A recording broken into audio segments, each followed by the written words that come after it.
So the question here is for the logic diagram of the synchronous counter shown in below figure, where Q2 is MSB and Q0 is LSB. So the figure is given here. Initial value of Q2 is equal to Q1 is equal to Q0 is equal to 0, full stop.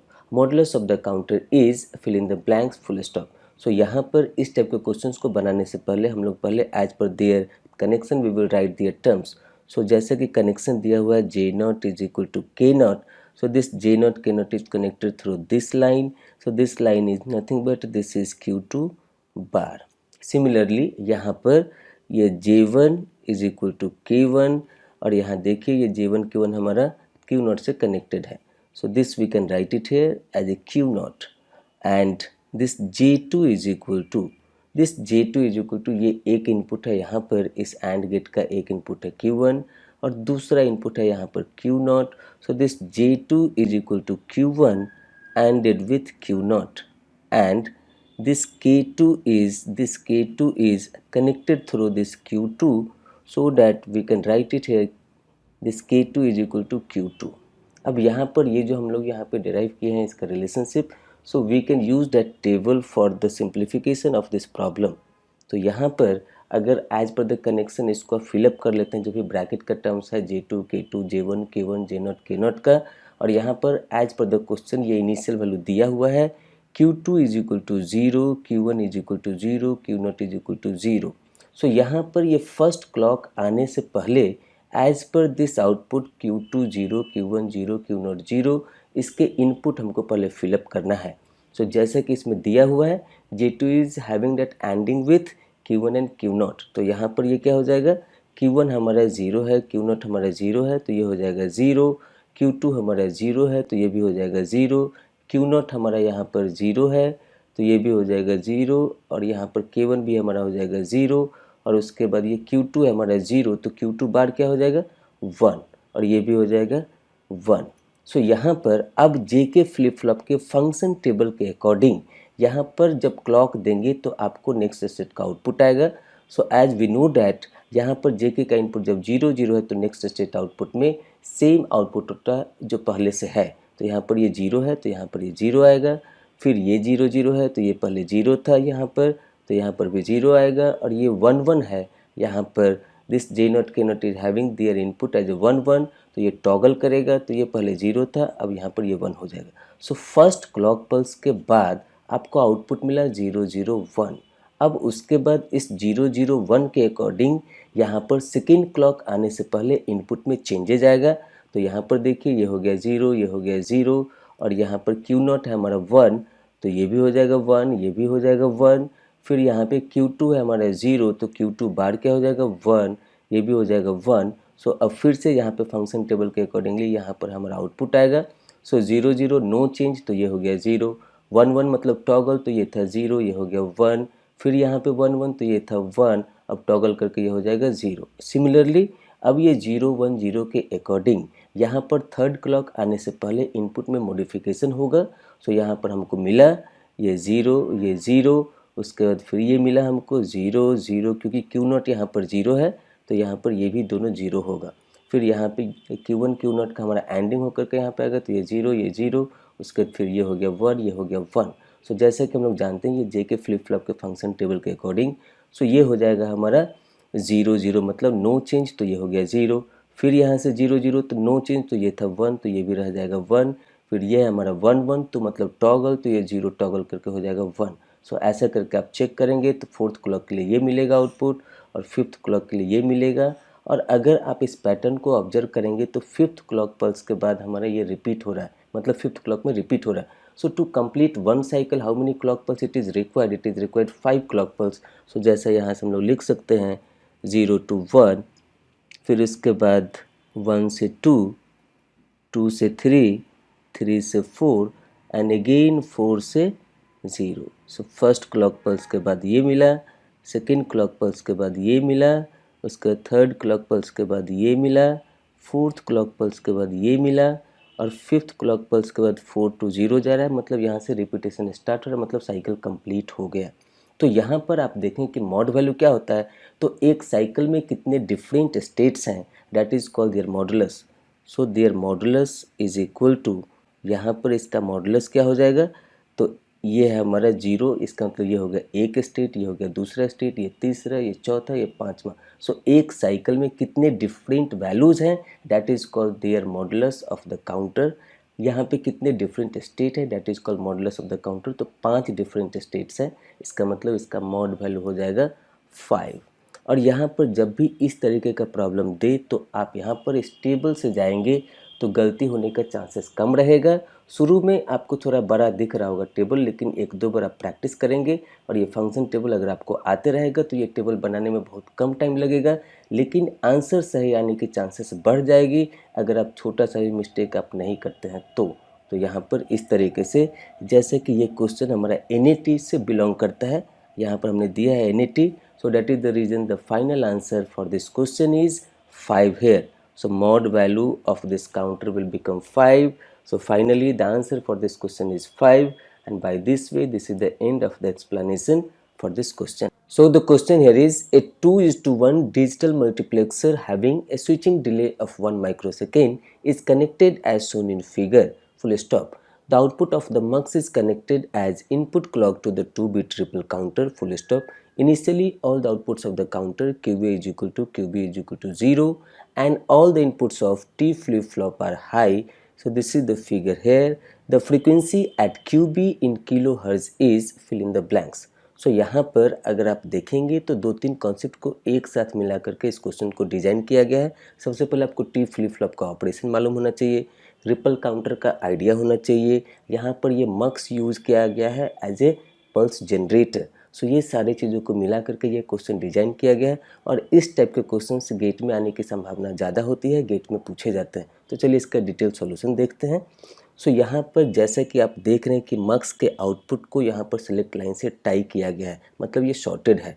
सो यहाँ पर अगर हम मानते हैं कि ये मक्स का output initially 0 है तो उस समय में सेलेक्ट लाइन का वैल्यू क्या होगा, 0 होगा। और यहाँ पे ये सेलेक्ट लाइन 0 जब है तो इनपुट डेटा लाइन्स क्या है, 1 है। सो ये यहाँ पर 1 पास होगा और ये 1 पास होगा, कितने देर तक आएगा ये 1, so that will be 1 microsecond, क्योंकि वहाँ पर दिया हुआ है switching delay of this switch is 1 microsecond.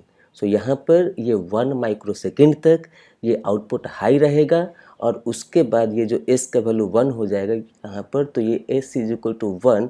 So this will be retaining for 1 microsecond and then it will switch from this position S is equal to 0 to S is equal to 1 पे।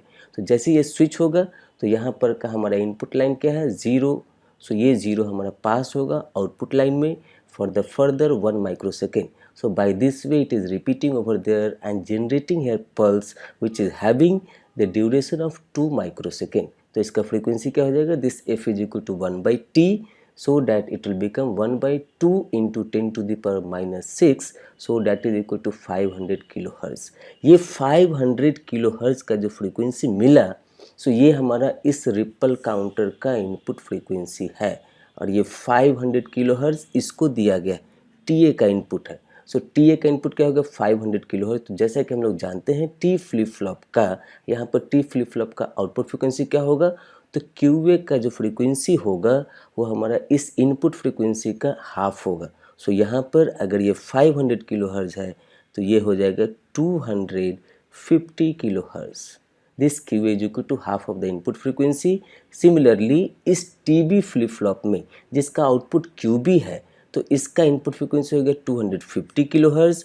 तो इस QB का जो हमारा frequency होगा वो क्या हो जाएगा, this will become half of this. So 250 kilohertz divided by 2, so that the frequency at QB is equal to 125 kilohertz.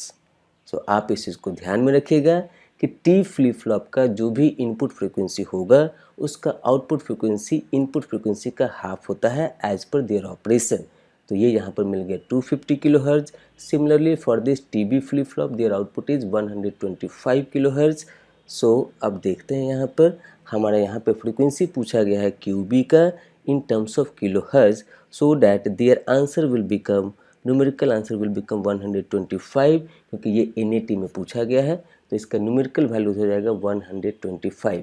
ये किलो मेगा ये सब चीज़ का आप एग्ज़ाम में ध्यान रखिएगा, किस यूनिट में पूछा जा रहा है उसके अकॉर्डिंगली आपको यहाँ पर आंसर करना है। So the final answer for this question is 125 and by this way this is the end of the explanation for this question. So the question here is, a synchronous counter is designed by the use of positive is triggered T flip-flop full stop to achieve the counting sequence 0 to 2, 2 to 1, 1 to 3, 3 to 0 and so on. The required connection is under bracket where Q1 is MSB and Q0 is LSB bracket close.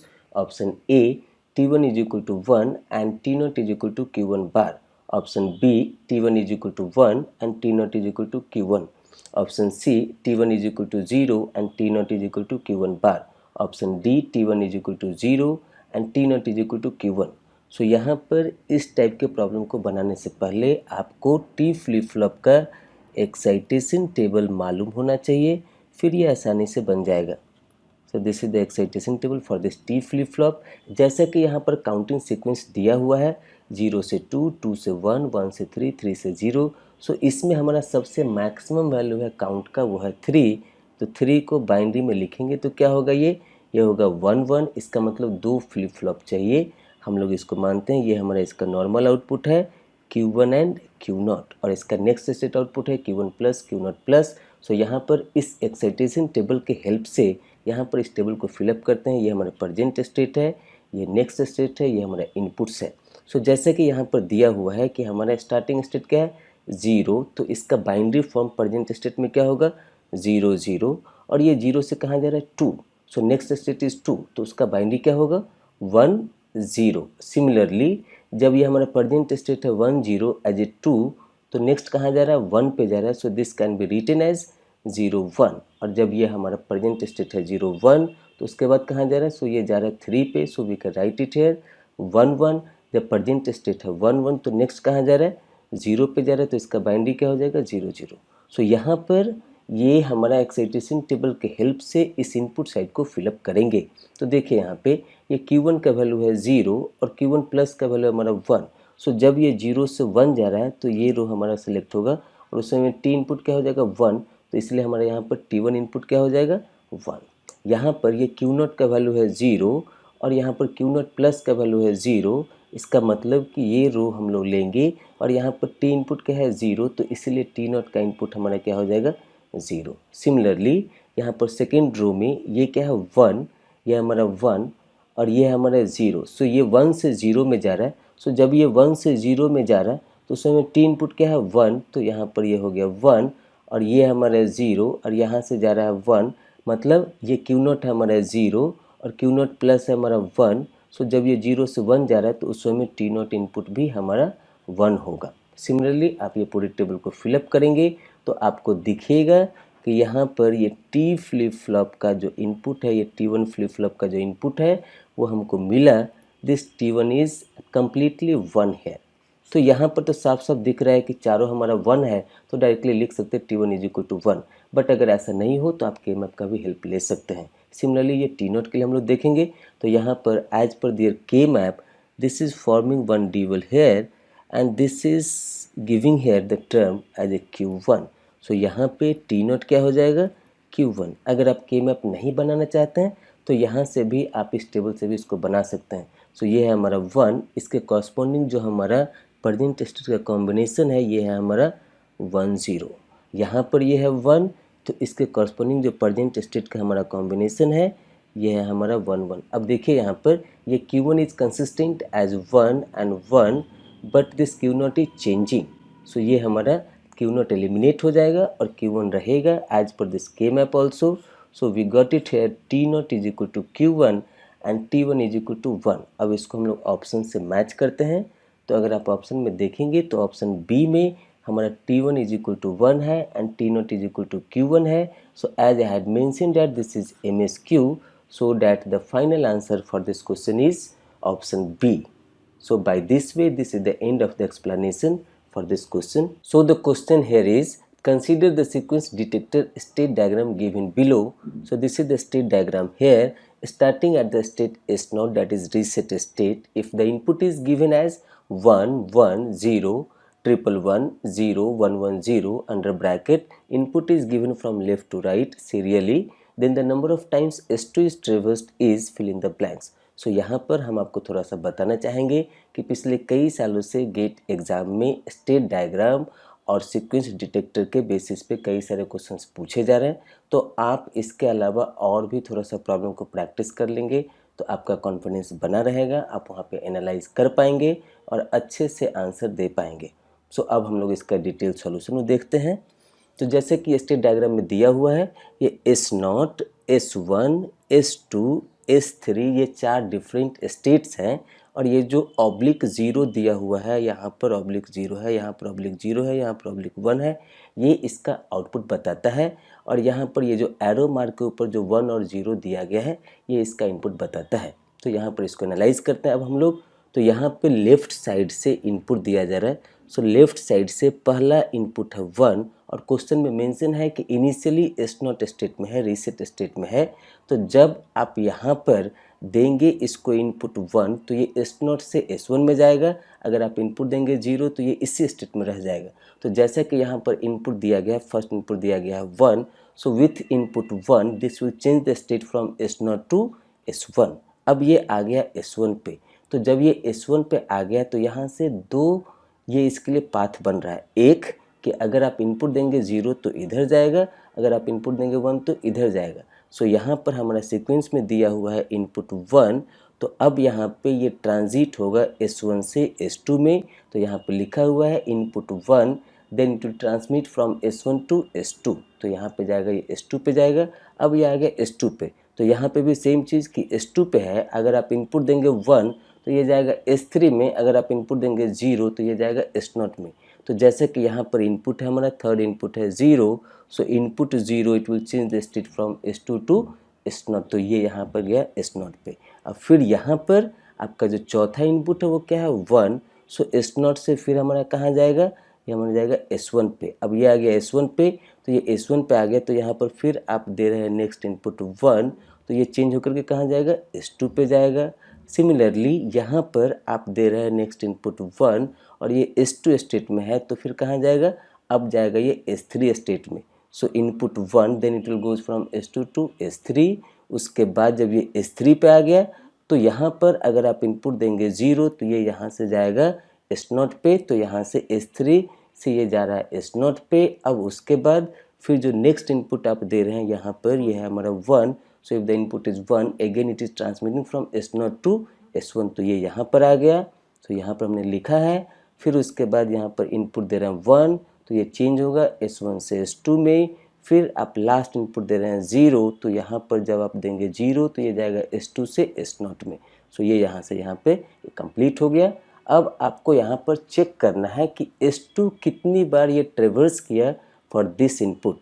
तो S2 एक बार यहाँ पे आ रहा है, फिर उसके बाद S2 एक बार यहाँ पर आ रहा है, S2 एक बार यहाँ पर आ रहा है।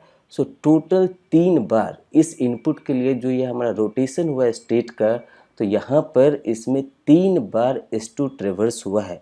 सो जैसे कि हमने ये क्वेश्चन NAT में दिया है, तो यहाँ पर इसका आंसर होगा 3। न्यूमेरिकल आंसर टाइप है तो इसका न्यूमेरिकल आंसर होगा 3।